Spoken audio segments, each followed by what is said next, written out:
మీ ఎలాంటి వ్యాపార ప్రకటనలకైనా వెంటనే మా ఛానల్ సంప్రదించండి. నమస్కారం గురుగారు. శ్రీమాత్రే నమః. గురుగారు, ఉగాది రాశి ఫలితాలు చర్చించుకుందాం. సో దీనిలో భాగంగా మిథున రాశి వాళ్ళకి శ్రీ పరాభవ నామ సంవత్సరంలో ఈ సంవత్సరం అంతా కూడా ఎటువంటి ఫలితాలు ఉండబోతున్నాయి, ఈ ఉగాది నుంచి వచ్చే ఉగాది వరకు ఎటువంటి జాగ్రత్తలు తీసుకుంటే బాగుంటుంది అంటారు? తప్పకుండా అండి. అయితే మనం మొట్టమొదటిగా ఆదాయ వ్యయాలు, రాజ్యభుజ అవమానాలతో పాటు ప్లానటరీ పొజిషన్స్, ఎందుకంటే మేజర్ ప్లానెట్సే తీసుకుంటాం. వీరికి మిథునం వారికి రాశిలో గురువు, ఈ గురువు జూన్ వరకు ఉంటాడు, దాని తర్వాత 2లోకి వెళ్తాడు. అండ్ 3లో కేతువు, భాగ్యస్థానంలో రాహు, దశమంలో శని సంచారం జరుగుతుంది. ఎందుకంటే సంవత్సర ఫలితాలు వీటినే మేజర్గా తీసుకుంటాం. నెల ఫలితాలు చిన్న ప్లానెట్స్ కూడా కలుపుకుంటాం. అయితే ఈ యొక్క అంశాలు చెప్తుంది నేనైనప్పటికీ చెప్పిస్తుంది సాక్షాత్ లలిత అమ్మవారిగా భావిస్తూ మనకు ఆదాయ వ్యయాలు కనుక తీసుకుంటే ఆదాయం 8 ఉంటుంది మిథునం వారికి, వ్యయం 11. బాబు ఏమిటిది ఆదాయం 8 అంటే భయం వేస్తుంది కదండి ఎవరికైనా కూడా. 8 లక్షలు వస్తే సంవత్సరం మొత్తం కలిపితే 11 లక్షలు, అంటే నేను 3 లక్షలు 4 లక్షలు 3 లక్షలు దాదాపుగా నేను అప్పు చేయాలా అనిపిస్తూ ఉంటుంది. అంటే ఇది 8,000 సంపాదించేవాడికి ఉండొచ్చు, 8 కోట్లు సంపాదించే 80,000 కోట్లు సంపాదించేవాడికి ఉండొచ్చు. మరి ఇది యాజ్ ఇట్ ఈజ్ ఇలాగే జరుగుతుందా అంటే ఇక్కడ మనం అర్థం చేసుకోవాల్సింది ఏంటంటే ఇది కంప్లీట్గా ఇలాగే జరగాలని రూల్ లేదు. ఎందుకంటే ఇది కేవలం గోచారంలో ఉండే ఈ సంవత్సర ఫలితాలు మాత్రం. కానీ మీకంటూ మీ పూర్వజన్మలో చేసుకున్న కర్మ అనేది ఒకటి ఉంటుంది కదా, మీరు ఎట్లాంటి కర్మ చేశారు, మీ ప్లానటరీ పొజిషన్స్ అంత బలంగా పడ్డాయని, మీకు కనుక ధన అధిపతి యొక్క ఫలితాలు బాగా నడుస్తున్నాయి, లాభాధిపతి ఫలితాలు బాగా నడుస్తున్నాయి, లేదా పంచమాధిపతి ఫలితాలు చక్కగా నడుస్తున్నాయి, అప్పుడు మీకు అలా ఏమీ డౌన్ అయిపోవడం ఏమి ఉండదు. ఇది ఫస్ట్ గుర్తుపెట్టుకోవాలి. ఎందుకంటే చాలామంది పంచాంగం చూసుకున్న బాబు 8, 11 అన్న పరిస్థితి ఏంటి అనుకుంటారు. ఇక్కడ ఇంకొకటి ఉంది. ఇలా ఎందుకు చెప్తారు అంటే బాబు నీ ఖర్చులు ఎక్కువ ఉన్నాయి కాబట్టి నువ్వు ప్లానింగ్ సరిగ్గా చేసుకో. ఇప్పుడు మనకి ఒక ప్రయాణం చేస్తున్నామండి, ఇక్కడ నుంచి మనం కాశీకి వెళ్ళాలి. కాశీకి వెళ్తున్నాం అన్నప్పుడు సరే ట్రైన్కి ఇంత అవుతుంది, అక్కడ నుంచి మళ్ళీ బస్కి ఇంత అవుతుంది, లేకపోతే క్యాబ్కి ఇంత అవుతుంది, అక్కడ ఉండడానికి లాడ్జ్కి ఇంత అవుతుంది, ఫుడ్కి ఇంత అవుతుంది అని ఒక ప్లానింగ్ ఉందనుకోండి. అన్ని డబ్బులు ఒకటేసారి ఖర్చు పెట్టుకోం. ఓకే వెళ్ళడానికి రావడానికి ఇవి వీటికి కాబట్టి అని చూసి ఖర్చు పెడతాం. లేకపోతే ఆ ప్లానింగ్ లేని వ్యక్తి కాశీలో దిగ్గానే అక్కడైతే బొమ్మల షాప్ కనపడంగానే వెళ్ళిపోయి అది ఇదంతా 10,000 అనగానే టక్కన కొనేసుకుని అయ్యప్పుడు నాకు లాడ్జ్కి లేదు తిండికి లేదు అనుకుని ఏడుస్తే అట్లా. సో ప్లానింగ్ కోసం చెప్తారు ఇవి యాక్చువల్గా. సో 8 ఆదాయం ఉంది, వ్యయం 11 ఉందంటే నీకు ఖర్చులు ఎక్కువగా ఉండబోతున్నాయని జాగ్రత్త. అయితే ఇక్కడ నేను చెప్పేది ఏంటంటే వ్యయం తగ్గించుకోవచ్చు, ఆదాయాన్ని పెంచుకోవచ్చు. మీ రాశ్యాధిపతి ఎవరో తెలుసుకోవాలి ఫస్ట్. మీది మిథునం కదా, 2వ స్థానాధిపతి చంద్రుడు, వ్యయాధిపతి శుక్రుడు. దీన్ని మీరు కనుక బ్యాలెన్స్ చేసుకోగలిగితే ఖచ్చితంగా మీరు సెట్ అయిపోతుంది. అదేం పెద్ద విషయం కాదు. ఇప్పుడు ఎలాగా అంటే ధనాధిపతిని పెంచుకోవాలంటే ఏంటి, చంద్రుడికి సంబంధించినటువంటి అంటే చంద్రుడికి అధిష్టాన దేవతలు రాజరాజేశ్వరి అమ్మవారి అష్టోత్తరం.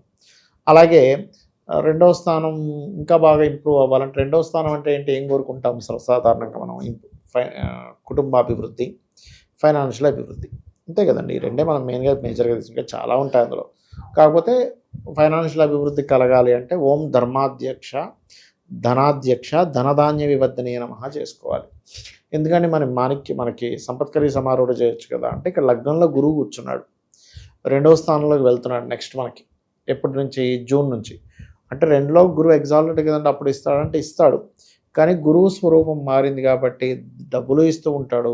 దాని మూలంగానే కొంత కుటుంబ వ్యవహారాల విషయంలో ధనం మూలంగానే కొన్ని ఎమోషన్ డ్రామాస్ కూడా నడుస్తూ ఉంటాయి. ఇక్కడ నాకు ఇవ్వట్లేదని, లేకపోతే నాకు ఇంత ఇచ్చాను, నీకు ఇంత ఇచ్చాను, నాకు సరిగ్గా చూపించట్లేదు, వాల్యూ ఇవ్వట్లేదని, ఇలాంటివి కూడా నడుస్తాయి మిథునం వారికి. కాబట్టి ఇక్కడ ఏంటంటే ముందు ఓం ధర్మాధ్యక్ష ధనాధ్యక్ష ధనధాన్య వివర్ధనీయ నమః అని చేసుకుంటూ 12వ అధిపతి మీకు శుక్రుడు అవుతున్నాడు కాబట్టి బొబ్బర్లు కనుక మీరు దానంగా ఇస్తూ ఉన్నట్లయితే ఖచ్చితంగా ఈ 8, 11 రివర్స్ చేసుకోవచ్చు. మనం షుగర్ రివర్సల్ ప్రోగ్రామ్ లాగా ఆదాయ వ్యయాలు రివర్సల్ ప్రోగ్రామ్ చేసుకోవచ్చు, అందులో ఎటువంటి డౌట్ లేదు. ఓకే, ఇక మొదటి 6 నెలల గురుగారు ఏ విధంగా ఉంటుంది, ఎటువంటి విషయాల్లో ఎక్కువగా జాగ్రత్తగా ఉండాలి వీళ్ళు? ఫస్ట్ ఆఫ్ ఆల్ ఏంటంటానండి, మొదటి 6 నెలలు లగ్నంలో గురువు ఉంటున్నాడండి. లగ్నంలో గురువు మంచివాడే కదా అనిపిస్తుంది సహజంగా, శుభగ్రహం. కానీ ఎప్పుడు కూడా ఉన్న రాశి ఉన్న భావాన్ని ఆయన ఎప్పుడు కూడా ఇచ్చాడు, చూసే భావాలని మంచి చేస్తూ ఉంటాడు. దానివల్ల ఏంటంటే దశమాధిపతి సప్తమాధిపతి అయినందుకు ఇక్కడ వర్క్ ప్రెషర్ ఎక్కువగా ఉంటూ ఉంటుంది. అంటే సాధారణంగానే మిథునం వారికి ఏంటంటే తెలివితేటలు ఎక్కువ, నడిచే వికీపీడియా అని చెప్తుంటాను ఎప్పుడు. అంటే చాలా లాజికల్ థింకింగ్, ధర్మబద్ధంగా ఉండాలనే కాన్సెప్ట్ కూడా వీళ్ళకు ఉంటుంది, ఉండదని కాదు. కానీ ఇక్కడ ఏమైపోయిందంటే ఎప్పుడైతే లగ్నంలో గురువు వచ్చేస్తాడో కొంచెం ప్రెషర్, హెవీ ప్రెజర్ అంటే కొంతమందికి తిరగడం అనుకోండి, వర్క్స్ ప్రెజర్ ఎక్కువైపోవడం అనుకోండి, జాబ్ ప్రెజర్ ఎక్కువ అవ్వడం అనేటువంటిది ఇస్తూ ఉంటాడు. ఎప్పుడైతే సెకండ్ హాఫ్ అంటే జూన్ ఇప్పుడు మనకి ఇది ఏప్రిల్లో వస్తుంది కాబట్టి ఏప్రిల్, మే, జూన్, జూలై, ఆగస్ట్, సెప్టెంబర్ నుంచి సెకండ్ హాఫ్ స్టార్ట్ అవుతాయి, సెప్టెంబర్, అక్టోబర్ నుంచి. బట్ జూన్ నుంచే కొంతవరకు వీళ్ళకి రిలీఫ్ అనేది లభిస్తుంది. అంటే ఆ బరువు ఏదైతే ఉందో ఒంటి మీద అది కొంచెం క్లియర్ అవుతూ ఉంటుంది చెప్పాలంటే. ఓకే. అది మనం చెప్పొచ్చు. అలాగే సెకండ్ హాఫ్ నుంచి ఎప్పుడైతే గురువు 2లోకి వెళ్తున్నాడు ఇది ఫైనాన్షియల్ గ్రోత్ కూడా ఇస్తూ ఉంటుంది. కాకపోతే నవంబర్ వరకు 3లో కేతు ఉంటున్నాడు కాబట్టి మీరు అగ్రిమెంట్స్ చేసేటప్పుడు ముఖ్యంగా మంగళవారము, ఆదివారము కాస్త జాగ్రత్తగా ఉండాలి. ఆది మంగళవారాలు అగ్రిమెంట్స్ అనేవి అవాయిడ్ చేయాలి. ఎందుకంటే ఆ రోజుల్లో కనుక చేస్తే ఆ అగ్రిమెంట్ వల్లే మనం లిటిగేషన్లు ఇరుక్కుంటూ ఉంటాం, లేదా మధ్యవర్తిత్వం వెళ్ళడం ఇలాంటివి చేయకూడదు. అలాగే ఫస్ట్ హాఫ్లో కొంచెం వీళ్ళకి ఏదైనా ప్రాపర్టీస్ తీసుకోవడానికి, ఏదో వాహనం కావచ్చు, గృహం కావచ్చు, మిషనరీస్ కావచ్చు, లేకపోతే ఒక కంప్యూటర్ కావచ్చు, ఇల్లునే ఇంకొంచెం బాగా ఒక లుక్ తేడానికి ఏదైనా చేయడం కావచ్చు, ఫస్ట్ హాఫ్లో ఎక్కువ ఛాన్సెస్ ఉంటాయి వీరికి. మరి సెకండ్ హాఫ్ పరిస్థితి ఏమిటి అంటే సెకండ్ హాఫ్ దగ్గరికి వచ్చేసరికి ఏమవుతుందంటే వీళ్ళకి లోన్స్ లభిస్తాయి చెప్పాలంటే. అలాగే ఫస్ట్ హాఫ్లోనే ఎక్కువగా వీళ్ళకి ఈ వివాహ సంబంధించిన విషయంలో అనుకూలత ఉంటుంది. ఎందుకంటే ఫస్ట్ హాఫ్లో ఎప్పుడైతే సప్తమాధిపతి గురువు రాశిలోకి ఉన్నాడో, కొంతమంది చూడండి మంచి సంబంధం వచ్చిందండి, వాళ్ళు చాలా బతిమిలాడారండి, మా అమ్మాయి ఒప్పుకోలేదండి అంట. ఎందుకంటే ఆ టైంలో వాళ్ళకి నడవకపోవడం వల్ల అవతల వాళ్ళకి వివాహ సంబంధం నడవడం వల్ల వాళ్ళు బతిమిలాడుతుంటారు. మనకు అర్థం కాదు ఒక్కోసారి. అందుకే నేనేం చెప్తానంటే ఎప్పుడు కూడా ఫస్ట్ మీకు వివాహ యోగం ఎప్పుడుందో చూసుకోండి. ఈ సంవత్సరాల్లో ఉంది అని అనుకుంటే మాత్రం ఖచ్చితంగా చూసుకోవాలి. ఇది లేదు అనుకుంటే మాత్రం అనవసరంగా అక్కడ మీరు టైం వేస్ట్ చేసుకోవడం చేయకండి. కాబట్టి ఇక్కడ ఏంటంటే ఈ పర్టికులర్గా ఈ ఏదైతే వివాహ సంబంధించిన విషయం ఉందో ఫస్ట్ 6 months చాలా అనుకూలంగా ఉంటుంది. దాని తర్వాత అనుకూలంగా ఉండదని కాదు, ఏదైనా కొంచెం మారిపోయాడు కదా, మళ్ళీ వక్రించినప్పుడు అనుకూలత ఏర్పడడం. ఎప్పుడు వక్రిస్తాడు మనకి అంటే June, July, August, October, November, December నుంచి కొంత వక్రిస్తాడు గురువు, మళ్ళీ మీరు 2లోకి వెళ్ళిన గురువు.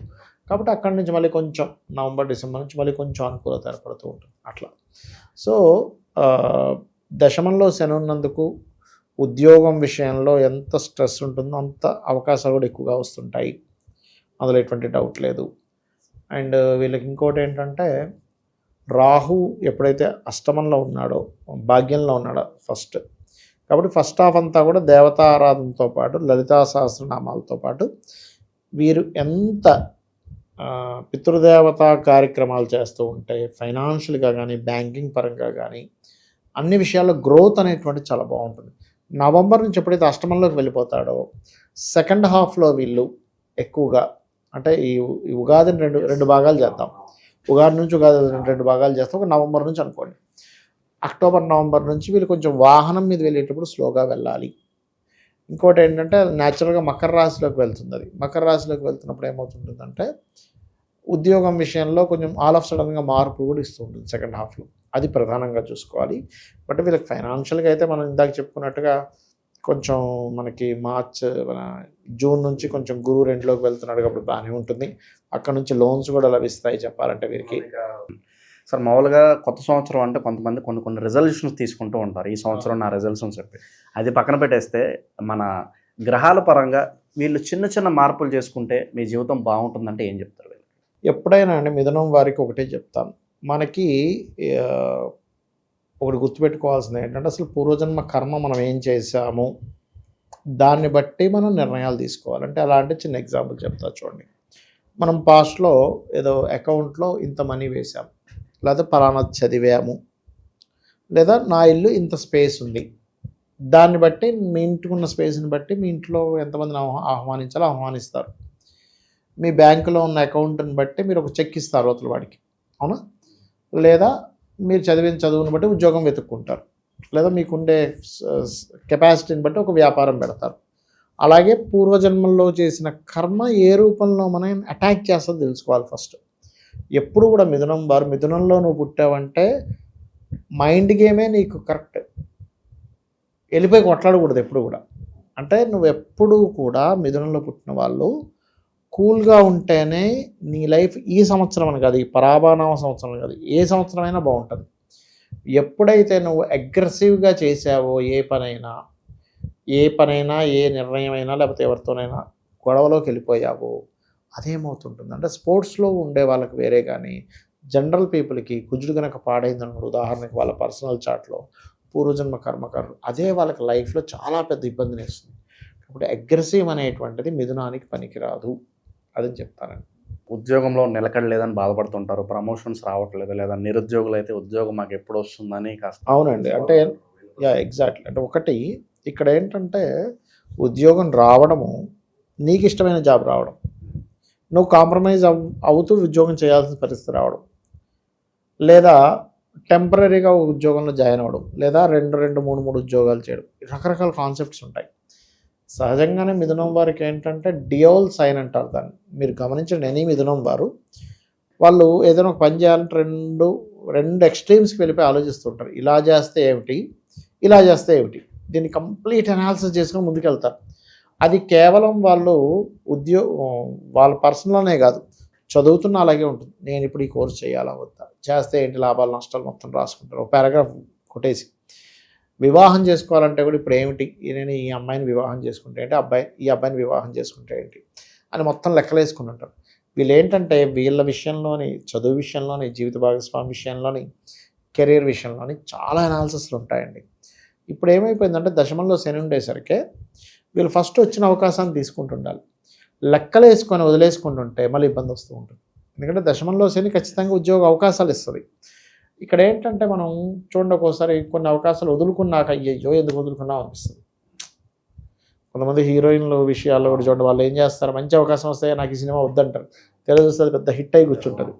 కాబట్టి నేనేమంటానంటే దశమంలో శని ఉన్నప్పుడు ఎప్పుడూ కూడా ఏ అవకాశం వస్తే అవకాశం, సరే 1,00,000 రూపాయలు శాలరీకి చేస్తారు, 70,000 వచ్చింది, ఫస్ట్ అది ఎంటర్ అయిపోండి, 1,00,000 వచ్చిన తర్వాత మీరు చూద్దరు. కానీ ఎప్పుడూ వర్క్లో ఉండాలి. అలాగే ఉండేలా గ్రహస్థితి ఉంది, అలాగే అవకాశాలు కూడా వస్తాయి.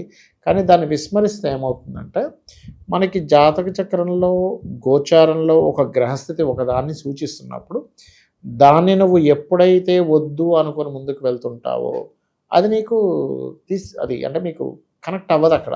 అట్లా. ఓకే, ఇక వీళ్ళు ఈ సంవత్సరం అంతా చేసుకోవాల్సిన పరిహారాలు, దానాలు అంటే ఏం చెప్తారు గురుగారు?